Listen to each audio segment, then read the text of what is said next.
Welcome you all to the channel. आज हम लोग डिस्कस करने वाले हैं सेक्शन 125 यानी मेंटेनेंस के केस से रिलेटेड। मेंटेनेंस का केस कब फाइल होता है, कैसे फाइल होता है और जजमेंट तक लेकर हम लोग पूरा स्टेप बाय स्टेप डिस्कस करेंगे। तो चलिए वीडियो को स्टार्ट करते हैं। ये वीडियो हस्बैंड और वाइफ दोनों के लिए इंपॉर्टेंट होने वाला है।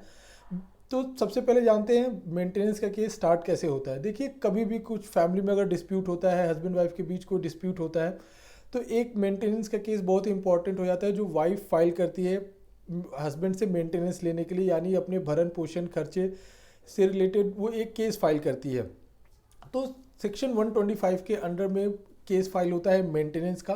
तो सबसे पहले एप्लीकेशन या पिटीशन उसको बोल सकते हैं, वो फाइल होता है फैमिली कोर्ट में। तो वाइफ फाइल करती है पिटीशन अपने एडवोकेट के थ्रू। एक पिटीशन ड्राफ्ट तैयार किया जाता है और उसमें सारे डिटेल्स लिखे होते हैं कि क्यों हमको मेंटेनेंस चाहिए, क्या प्रॉब्लम है, क्या सिचुएशन है फैमिली का। ये सारा चीज़ें डिटेल लिखने के बाद अपने एडवोकेट के थ्रू फाइल कराती है वाइफ। देन उसके बाद होता ये है कि जब एप्लीकेशन फाइल करने के बाद स्क्रूटनाइज होता है और साथ में मेंटेनेंस का पिटीशन फाइल करते टाइम इंटरिम मेंटेनेंस का भी एक एप्लीकेशन लगा दिया जाता है। जी हाँ, इंटरिम मेंटेनेंस वो होता है जब केस चलते रहता है उसके बीच एक सर्टेन अमाउंट डिसाइड कर दिया जाता है कोर्ट के थ्रू, जिसे इंटरिम मेंटेनेंस बोलते हैं। बिकॉज केस बहुत लंबा चलता है, 2 साल 3 साल बहुत टाइम लग जाता है। तो वाइफ अपना भरण पोषण कैसे करे, इसके लिए बीच एक इंटरिम मेंटेनेंस का भी प्रोविज़न होता है जो बीच में उसे सर्टेन अमाउंट डिसाइड करके उसको मेंटेनेंस इंटरिम मेंटेनेंस दिया जाता है। तो नेक्स्ट आता है पोजीशन स्क्रूटनी का। जब हम फाइल करते हैं तो कोर्ट स्क्रूटनाइज करता है कि हाँ इसमें क्या रिक्वायरमेंट है, सही है कि नहीं, क्या क्या डिटेल्स चाहिए। ये सारा चीज़ें स्क्रूटनी करने के बाद अगर कोर्ट को लगता है कि हाँ सारे डॉक्यूमेंट सही हैं तो केस फाइल हो जाता है। और फाइल होने के बाद कोर्ट क्या करता है कि जो अपोजिट पार्टी होती है यानी हस्बैंड को समन्स इशू करता है, नोटिस इशू करता है। और नोटिस में पूरा डिटेल लिखा होता है कि कब आपको आना है, कौन से कोर्ट में फाइल है, किसने फाइल किया हुआ है, ये सारी चीज़ों के साथ एक समन्स इशू होता है और हस्बैंड को पर्टिकुलर डेट पे आना होता है। उसके बाद स्टेज आता है मीडिएशन का। देखिए, कोई भी अगर फैमिली मैटर है, सुप्रीम कोर्ट का गाइडलाइंस है इसमें कि अगर कोई फैमिली मैटर है तो उससे केस चलने से पहले उसे मीडिएशन में भेजा जाए, मीडिएशन कंसिलिएशन के लिए भेजा जाए। तो हर कोर्ट्स में मीडिएटर ऑलरेडी अपॉइंट्स होते हैं, तो उनके पास केसेस रेफर किए जाते हैं। तो मीडिएटर जो होता है वो दोनों पार्टीज़ को सुनता है और ट्राई करता है कि दोनों पार्टीज़ के बीच में समझौता हो जाए, केसेस नहीं चले, घर बस जाए। मीडिएटर का ये मेन रोल होता है कि वो चाहता है कि जो भी केसेज हैं, देखिए फैमिली अगर डिस्प्यूट होता है तो एटलीस्ट 3 से 4 केसेज तो चलते हैं, ये बहुत नॉर्मल है आज की डेट में। तो मीडिएटर चाहता है कि जितने भी केसेज है हट जाए, उठा ले वाइफ या हस्बैंड ने किया है तो वो केसेज को ख़त्म कर दे और उनके बीच में एक सर्टेन समझौता हो जाए, वो पैसे ले दे के या फिर किसी भी टर्म्स एंड कंडीशंस पे समझौता हो जाए। और समझौता अगर नहीं होता है मीडिएटर से तो देन अगेन कोर्ट में भेज देता है, जो नॉर्मल कोर्ट में उसकी डे टू डे हियरिंग होते रहती है। अगर मीडिएटर के पास समझौता हो जाता है तो एक डॉक्यूमेंट प्रिपेयर होता है। डॉक्यूमेंट के बेसिस पे मीडिएटर फिर वो फाइल भेज देता है कोर्ट में कि जी जनाब ये टर्म्स एंड कंडीशंस के अकॉर्डिंग दोनों पार्टीज़ में मीडिएशन हो गया है और दोनों पार्टीज़ अग्री हैं केसेस दोनों पार्टी ने जो एक दूसरे के खिलाफ फाइल किया वो उठाने के लिए।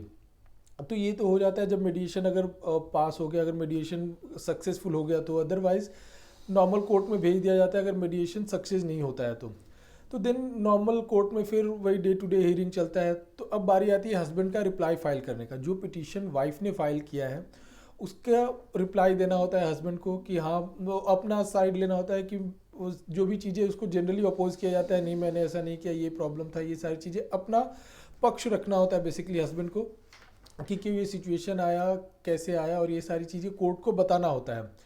देन कोर्ट दोनों पार्टीज़ का जो इनकम एंड एसेट्स का एफिडेविट मांगती है। ये रिसेंट केस था, रिसेंट जजमेंट था रजनीश वर्सेज नेहा का, सुप्रीम कोर्ट का जजमेंट था। उसके अकॉर्डिंग अभी जो भी मेंटेनेंस के केसेस फाइल हो रहे हैं या फिर जो भी ऐसे केसेस फाइल हो रहे हैं उनमें दोनों पार्टीज़ को इनकम और एसेट्स का एक एफिडेविट देना होता है। तो दोनों पार्टीज़ का इनकम और एसेट्स का एफिडेविट मंगा लेती है कोर्ट कि दोनों पार्टीज़ का इनकम क्या है, क्या सोर्स ऑफ इनकम है, उनका लाइबिलिटी क्या है, अगर कोई लोन है तो ये सारी चीज़ें उसमें डिटेल में लिखा होता है। देन बारी आती है इंटरिम मेंटेनेंस का। इंटरिम मेंटेनेंस पे आर्गूमेंट होता है कि इंटरिम मेंटेनेंस कितना देना चाहिए, कितना नहीं देना चाहिए। एक आर्गूमेंट होता है दोनों पार्टीज़ के लॉयर्स अपनी बात रखते हैं और उसमें इंटर मेंटेनेंस कोर्ट डिसाइड कर देता है, जो एक सर्टेन अमाउंट कोर्ट को लगता है कि इतना जाना चाहिए, वो हस्बैंड के सैलरी के अकॉर्डिंग डिसाइड हो जाता है।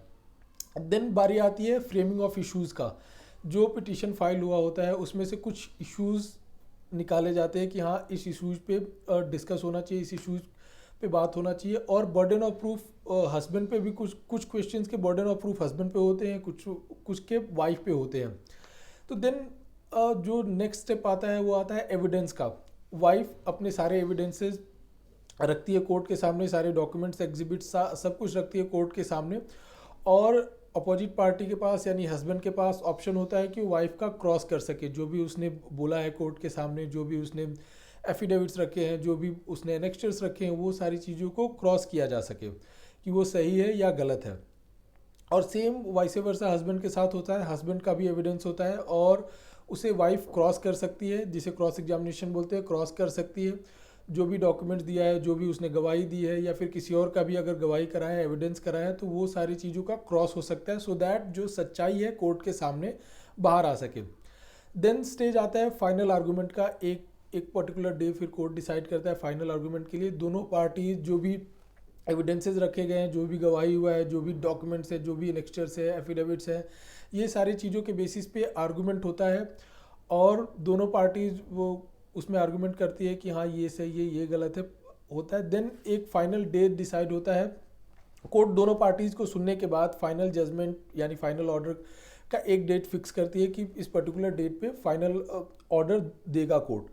तो कोर्ट दोनों पार्टीज़ को सुनने के बाद, डिटेल में सुनने के बाद, जो कोर्ट को सही लगता है उसके अकॉर्डिंग एक फाइनल ऑर्डर दे देती है। और कोर्ट जो हस्बैंड का लाइफस्टाइल है, जो उसकी सैलरी है, जो उसके एक्सपेंडिचर्स है, उसके अकॉर्डिंग मेंटेनेंस वाइफ को ग्रांट कर देती है कि वाइफ को इतना मेंटेनेंस जाना चाहिए। और मैं एक और इम्पॉर्टेंट बात बता दूं, जो चाइल्ड होता है, जो माइनर चाइल्ड होता है, उसके लिए भी सेम पिटीशन में वाइफ जो बच्चा होता है, जो चाइल्ड होता है, उसको भी पार्टी बना सकती है। तो इट मीन्स कि जो बच्चा है वो भी मेंटेनेंस का डिमांड कर सकता है अपने फादर से। तो वो एक ही पिटीशन में दोनों पार्टीज डिमांड कर सकते हैं। तो आई होप ये वीडियो आपको समझ में आया होगा। इस वीडियो से रिलेटेड अगर कोई भी डाउट है तो आप कमेंट सेक्शन में पूछ सकते हैं। Thank you.